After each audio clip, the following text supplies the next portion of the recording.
Estamos de regreso en el programa y ahora estoy con Elías Rojas. Elías Rojas es periodista, es un analista político. Lo he invitado para conversar con él sobre el rol de la izquierda en las elecciones subnacionales que tenemos para elegir alcaldes y gobernadores regionales, pero también a nivel de gobierno. Elías, bienvenido. ¿Cómo estás, Kike? Aquí a tu servicio. Bueno, el tema de la izquierda es un tema bastante interesante para analizar en el Perú, porque es una historia de encuentros y desencuentros. Se puede hablar de las derechas, se puede hablar de las izquierdas, pero las izquierdas en algún momento confluyen y más tardan en juntarse que en pelearse y despotricar unos con otros, inclusive dentro del Congreso. ¿Por qué pasa eso con las izquierdas? Yo creo que hay un elemento que es importante. Yo creo que eso era absolutamente válido para la década del 80 y parte del 90. Pero en el reciente proceso electoral ha mostrado de que la izquierda puede ir con alternativas separadas y tener éxito, ¿no? Tenemos a Verónica Mendoza con casi el 20% y tenemos a Gregorio Santos que estando preso casi llega al 5%. Entonces, ya ese mito... Pero eso, no es eso son éxitos individuales, no hay unidad, no hay criterios, y los propios dirigentes de izquierda dicen el futuro de la izquierda está en que nos unamos nuevamente, como pasó con Barrantes en la llamada Izquierda Unida. Claro, pero los que hablan de eso son los nostálgicos, ¿no? Son los que vienen de esa experiencia, como Patria Roja, como el PC y algunos del Partido Socialista, que se refieren a ese tipo de experiencia y que la vivieron, ¿no? ¿Tú no crees ya en Patria Roja, ni en el PC, en los partidos tradicionales de la izquierda radical? Yo creo que ya fracasaron, o ya en su momento histórico terminó, la estrategia que diseñaron ya no es útil, ya no sirve para el momento actual, y la experiencia está mostrando más bien de que hay el surgimiento de nuevos movimientos de izquierda que no necesariamente tienen una matriz marxista, sino que tienen diferentes visiones, ecologistas, feministas y otros, que por supuesto están permitiendo abrir el abanico mucho mayor. Pero hay otros que, por supuesto, como Gregorio Santos, siguen manteniendo una raigambre popular muy cercana a sectores sociales como el campesinado, que les permite indudablemente tener una vigencia mucho más grande.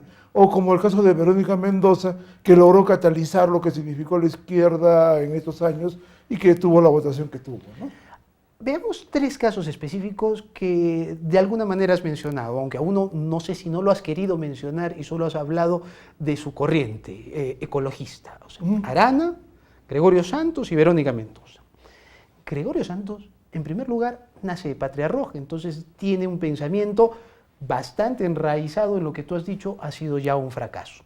Sin embargo, como dices, logra tener algún acercamiento, pero tiene serios e innegables problemas de corrupción, tan grandes que han salido los de Patria Roja a decir no queremos verlo ni de cerquita, que lo condenen y que lo metan a la cárcel. Bueno, yo he seguido de cerca ese conflicto, ¿no? En realidad, Gregorio Santos propone al interior de Patria Roja un proceso de renovación y comete el error de decir de que todos los viejos ya son como la selección del 70 y deben dedicarse a otro tipo de cosas. Y que este es un espacio de renovación y fundamentalmente de jóvenes. Pecado en un partido tradicionalista de gerontocrático, podríamos decir. Claro, ¿no? Y además donde sí creen en el líder único, donde Moreno sigue siendo reverenciado. Claro, el culto a la personalidad es enorme, ¿no? Pero haber dicho eso y haber demostrado de que las cosas pueden variar a partir del éxito que tiene en el triunfo en Cajamarca, y que le permite indudablemente de convertirse tener una proyección nacional, comienza a generar celos profundos, ¿no? El segundo elemento es de que de manera artera comienzan a señalar que es un gobierno corrupto. Yo he revisado las comunicaciones que dedican mayor información a este Perú 21 y otros medios, pero sobre todo Perú 21, y en realidad las denuncias son bastante endebles, ¿no? Por ejemplo, esa de que construyó una obra que construyó y la empresa construyó 5 metros más. Entonces, cuando va a la Contraloría, determina de que esos 5 metros más que construyó de más la empresa no generó daño Pero el asunto no solamente es eso, había coimas que iban y venían, compras de vehículos, sus familiares metidos en el asunto. O sea, tú sabes, tú sabes cómo se maneja. O sea, yo no digo que eso sea exclusivo de él, porque lo hemos visto acá, lo vemos aquí, estuvo en el gobierno regional, en más o menor dimensión, lo hemos visto en los municipios. O sea, es una cuestión que parece que no distingue izquierdas, derechas, ni nada. Hemos visto Toledo que sale de los sectores más populares hasta el millonario Kuczynski, igualito, ¿no? El tema creo que aquí es un poco mucho más concreto, ¿no? Se dijo mucho de que era casi un poco como Al Capone, pero cuando se llega al momento de la denuncia, tenemos una denuncia fiscal que no corresponde. Se dijo que era 100 y es 1 lo que denuncia el fiscal. Entonces comienzas tú a dudar efectivamente de que si las denuncias tienen efectivamente la solidez que dice. O como dijeron de que era dueño de casi toda una comunidad. ¿Tú crees que Gregorio Santos tiene realmente dotes de líder? ¿Que es un político responsable que podría llevar a un buen norte a la nación? Mira, yo creo lo que creo más bien es de que en este proceso que también Gregorio Santos está en un proceso de aprendizaje muy importante, ha logrado efectivamente amalgamar un movimiento de carácter nacional. Él mismo aparece como un líder muy importante.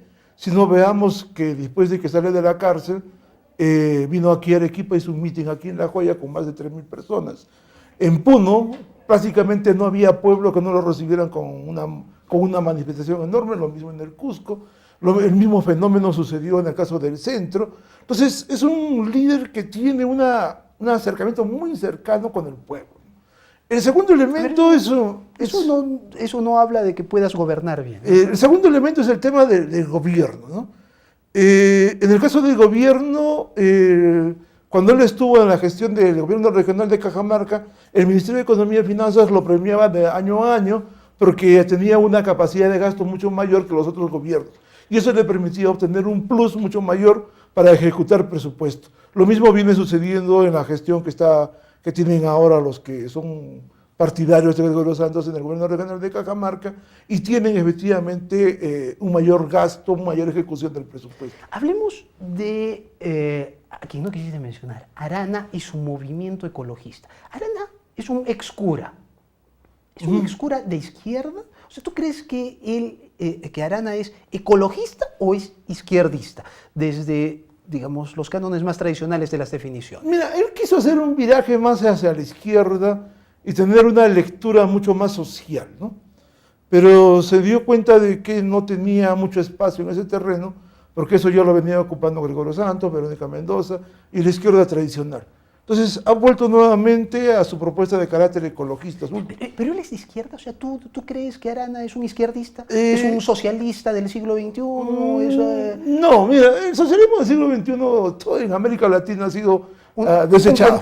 Un cuentazo. Y no solamente... Venezuela es la muestra del peor fracaso. Y todos los teóricos de izquierda le han dado con fierro, ¿no? Porque no sirve absolutamente para nada.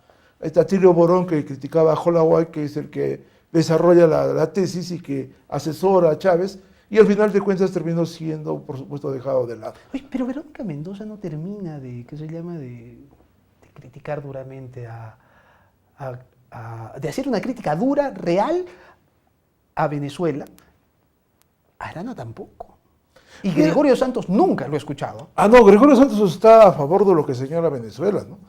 Y creo que allí hay una cuestión de principios y de contundencia en relación a lo que significa efectivamente los procesos de enfrentamiento que se producen en Venezuela. El segundo elemento es de que la pregunta es si condenamos a Venezuela, ¿eso nos hace más democráticos? ¿Nos hace efectivamente liberales en el término de cómo se maneja la democracia? Sí nos haría más solidarios y si creemos en la libertad y en la democracia, buscamos eso. Pero hagamos solamente un ejemplo, que es el dato último, ¿no? Que acusan a Mulder los de los periodistas o los grandes medios de comunicación de que la ley que quiere implementar Mulder en el Perú no existe ni siquiera en Ni siquiera en Venezuela. Entonces, Pero si vemos... tú sabes cómo es el APRA. Pero si vemos ¿Cómo se ha comportado el esa APRA confesión de parte, porque casi todos los medios esos que han señalado eso atacan a Venezuela, nos están diciendo que Venezuela efectivamente no existe esa persecución. No llegan a... No, lo que le, pero bueno, lo que Claro, entonces, pero lo que le están diciendo a Mulder es, oye, lo tuyo es tan antidemocrático que ni siquiera en Venezuela. Bueno, pero tengo que ir a una pausa.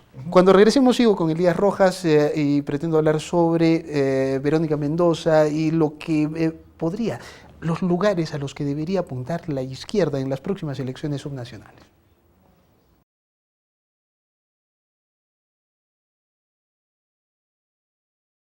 Estamos de regreso en el programa, sigo con Elías Rojas, es un analista político de izquierda. Hablemos de Verónica Mendoza. Verónica Mendoza parece ser la carta que juegan las izquierdas más light, las llamadas izquierdas caviar, los que antes les decían los rabanitos, ¿no es cierto? No, la izquierda miraflorina. O la izquierda miraflorina. ¿Tú piensas que ella es la alternativa de la izquierda en el 2021? Mira, yo lo que creo aquí es de que Verónica debería ser mucho más firme en una suerte de planteamientos que ella esboza. Te pongo un ejemplo. A comienzos de este año se plantearon un acuerdo político con Gregorio Santos de plantear el debate sobre una nueva constitución en el país. Hicieron un evento en Cajamarca muy exitoso, de ahí se fueron al Cusco, de igual manera generó una enorme movilización, simpatías, generó un debate nacional muy importante, sobre todo en el campo de la izquierda que hablaba ya de un proceso de reagrupamiento. Y por el lado de la derecha hubo editoriales del Comercio, el Expreso prácticamente le dedicaba todos los días, y el Perú 21 comenzaban a buscar algunas cosas para buscar el enfrentamiento.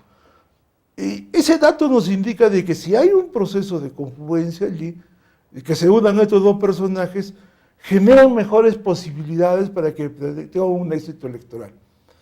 Y por lo menos en esos días se mostraba efectivamente las cosas así. Si Verónica no hubiera retrocedido a estas alturas del partido, este descontento social que tenemos hoy, hubieran sido capitalizados por Verónica Mendoza y por Gregorio Santos.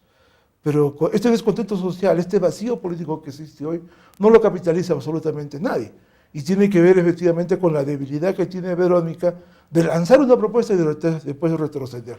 Es el caso de Lula, ¿no?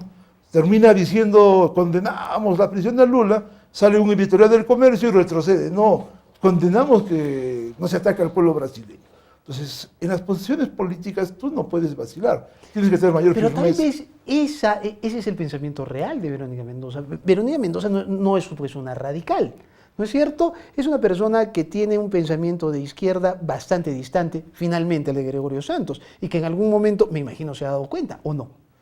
Yo estimo de que hay dos estrategias allí en el caso de Nuevo Perú. La primera es de que unos buscan aliarse con Gregorio Santos, hay un buen sector que plantea eso, y el segundo es que dice que hay que correrse al centro porque que la posibilidad de victoria en el país es efectivamente posicionarse en el centro. Y eso abre la posibilidad para que puedan establecer inclusive alianzas, por ejemplo, hasta con Acción Popular, ¿no? Por lo menos en teoría así lo plantean. Y eso generaría, por supuesto, la posibilidad de un gobierno progresista y que no sea mal visto en el ámbito internacional, que tenga posibilidades de negociación con el FMI, el Banco Mundial, y que el empresariado aquí no le genere un mayor conflicto, ¿no? Por lo menos ese tipo de gobiernos, en mi opinión, ya no tienen sentido en América Latina. El ejemplo concreto allí es Lula, ¿no? Si Lula, no te olvidarás de que para llegar a la presidencia se alía con uno de los partidos empresariales más poderosos de Brasil. Y eso le permite seguir manteniendo la misma política económica, desarrollar un programa social. Es por eso que los empresarios en el periodo Lula siempre han señalado que nunca ganaron tanta plata como ganaron en ese periodo, porque les garantizó efectivamente ese tipo de cosas, ¿no? ¿Qué tipo de propuesta crees que pueda generar la izquierda con miras al 2021? Mira, yo lo primero que creo que la izquierda tiene que efectivamente volver a mirar hacia los sectores sociales. La imagen del trabajador, del profesor que construyó la década del 70, A estas alturas del partido eso ya no existe. Tenemos un SUTE fraccionado, la mayoría de los profesores, un buen porcentaje de los profesores están en el mundo privado, que absolutamente precarizados, no están ni siquiera sindicalizados allí. Claro, los del Estado tienen más perspectivas de aumentar sus sueldos, ¿no es cierto? Claro. Que en los malos colegios del sector. Claro, pero en la medida que se creen más colegios privados, el Estado se va a ir reduciendo, ¿no? Como ya está sucediendo. En el caso de Arequipa, si mal no recuerdo, del 52% está en el sector privado y el 48% en el sector público. Claro, pero lo deseable y lo que se está buscando desde el Ministerio es al contrario, o sea, otra vez recuperar, porque esos colegios privados cada vez están haciendo peor la educación, peor que los por estatales. supuesto, O sea, eso no cabe la... Pero el tema... O sea, lo que tú dices están mal enfocados. Además, los maestros se sienten pues clase media. Pase lo que pase, se sienten clase media. yo creo que, mira, hay un tema aquí... Y los obreros, construcción civil, por decirte, tienen mejores ingresos que los maestros, por ejemplo. El tema creo que es un poco al revés, ¿no? El tema es qué sujeto social hoy es el que es protagónico en el tejido. Y, El informal. No utilices ese término porque es una suerte de cajón desastre. Yo prefiero denominar el pequeño propietario. Es mucho más concreto. Pequeño propietario es el agricultor. Nos ha demostrado versatilidad, nos ha mostrado movilidad Pequeño social. propietario, pequeño empresario, ¿te refieres? Yo incluiría ahí a los pequeños empresarios, microempresarios. O sea, tú quieres buscar algo que incluya a la gente del agro. No solamente incluye al agro, incluye inclusive a los propios profesores. El profesor es pequeño propietario al en la medida taxista. que tiene su tiendita, que es taxista, que tiene una diversidad de ocupaciones y que le permite hacer varias cosas, ¿no? ¿Y el mensaje de izquierda les llegaría bien a ellos? Mira, allí eso también implica cambiar algunas cosas, ¿no? Pero implica primero entrar al tema de la discusión del tema del mercado. El mercado no es una cuestión que es propietaria del capitalismo, no es una parte constancia del capitalismo, existió antes y va a existir después. Entonces tienes que asumir allí de que una de las cosas principales, por lo menos en nuestro país, si queremos ser nación, si queremos ser país, tenemos que desarrollar un mercado. Y por lo menos en estos sectores sociales están demostrando una capacidad enorme que está permitiendo articular campo-ciudad, una serie de eslabonamientos y que permite efectivamente llevar las cosas adelante. Ahora, ellos son los que compiten. Mira, fíjate una cosa, yo he seguido de cerca esto, el caso de todos los ferreteros que están aquí en Marginal Castilla y en la Avenida Jesús. Yo he visto de cómo hay Home Center y otros grupos de empresarios poderosos iban a hacer propaganda allí, para que jalar todo ese mercado hacia su negocio. Pero y la agencia se sigue quedando, o sea, a pesar de tener de estar fraccionado por son negocios pequeños, han demostrado que pueden competir y en mejores condiciones. Ese es un mundo capitalista. Ese es un mundo que se da también en medio de una libertad de empresa y en un libre mercado. No, allí mira, tenemos que ser mucho más concretos. En el caso del modelo, nuestro, solamente se favorecen estos sectores. Minería, se favorece las finanzas, hidrocarburos, construcción en cierto sentido y agroindustria. Y un poco el retail, ¿no? Ese es el modelo. Y ese modelo supuestamente es el que debe abarcar toda la sociedad y generar puestos de trabajo. No lo ha hecho.